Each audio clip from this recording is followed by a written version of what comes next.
It's very difficult to make people understand what really happened. It's almost impossible to convey. You know, you go to bed and you don't know if you wake up, or you won't know the next morning if they come and knock at the door. You don't know if people around you are taken away or not taken away. And it is something I can never forget, and I always live with it.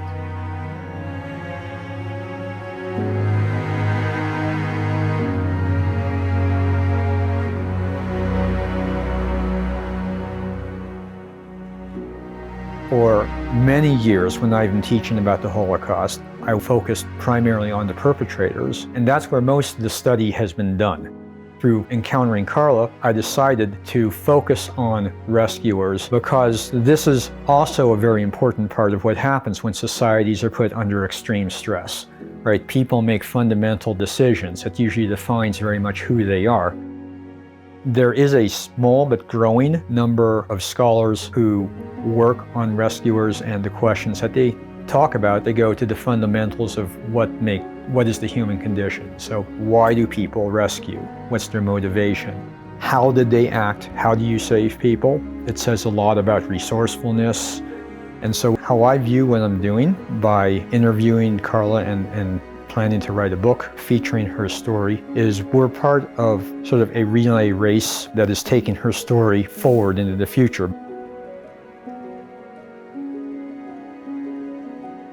Do you remember how you arranged that first rescue? Through the underground. Many other people I got into contact with, I did not know if what their last name was, and I didn't even want to know. The reason for that was, of course, if they caught you, then you did not know. You couldn't say the name because you didn't know it. When you were told that you were going to meet someone, did you ever worry if they were a double agent? Definitely. Okay. But also, if I had somebody to meet somebody we knew very little about, one of the things was that I got a piece of paper which was cut in a certain way, and the other person had a piece of paper which was cut, and it would match. And then you knew they had the right person.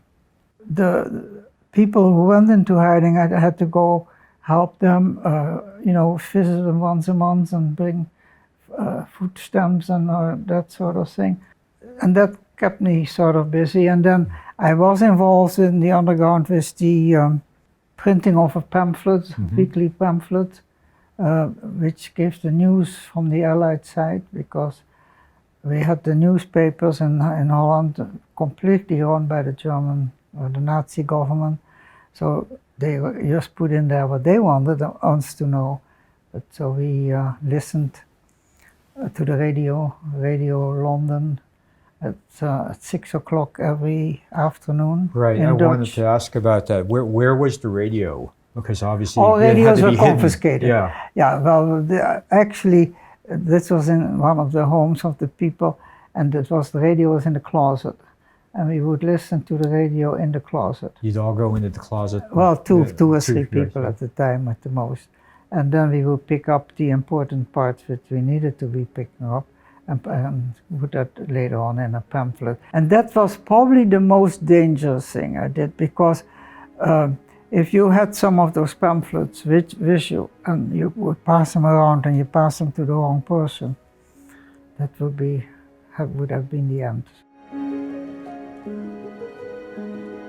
So in the beginning I did have to wear the star, but my father managed through an attorney to get for me a new ID card. It took about a year, and I don't know how much money he paid. He was a German attorney, though, German original.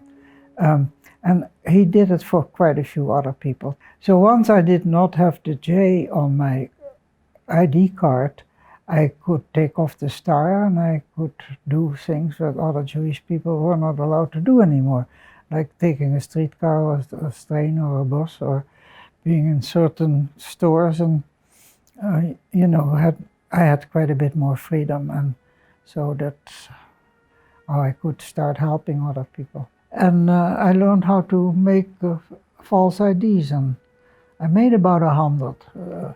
I became pretty good at it, so that's But and I kept them in a little suitcase. And the one story, I was being interrogated by 2 Nazi officers who came to the house. And again, I passed the test because, like I said, I flirted with them and answered the questions, I guess, correctly. And when they had left, I had to leave too, and I had my little suitcase with the little machine and the cards in there. And one of them said, when I was carried, and one was being very polite, he said, "Let me carry it for you." Like I said, it was, if they had looked inside or the suitcase had fallen open, I wouldn't be sitting here. Did you feel afraid? Oh, absolutely, scared to death. And I think that makes adrenaline flowing. So it and helps then you actually act. You're lucky that you can do the right thing and say the right words, because you're really, really scared. Women could be equally or more effective than men in rescuing, and the typical student, the typical member of the public, when you say resistance and rescue, probably has an idea of someone with a hand grenade and a revolver, you know, and you didn't need to do that. I had an aunt who had actually 5 children. She was in a train being deported from Rotterdam to Westerbork, and the train stopped in Amsterdam. And some neighbors let me know that she was on the train, and I went over there. And at the time I donned my German nurse's uniform, which I had bought. I worked, because of my training, had to work in hospitals and laboratories, and I could purchase a German nurse's uniform. I put that on and went to the railroad station. I found her and the family in the train.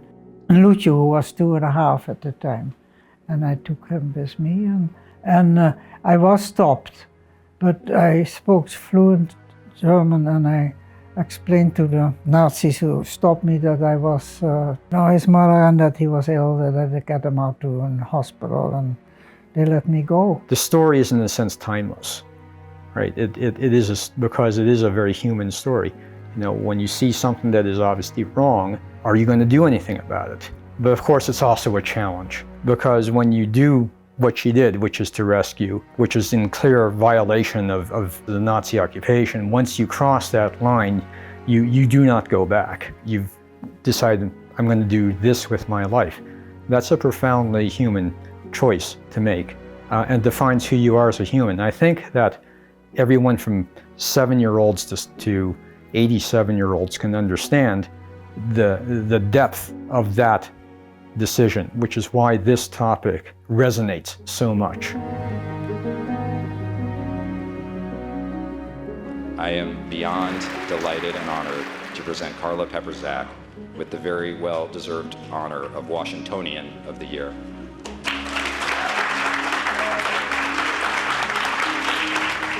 These experiences showed me that how fragile life is, but also the opposite, how people can live through this.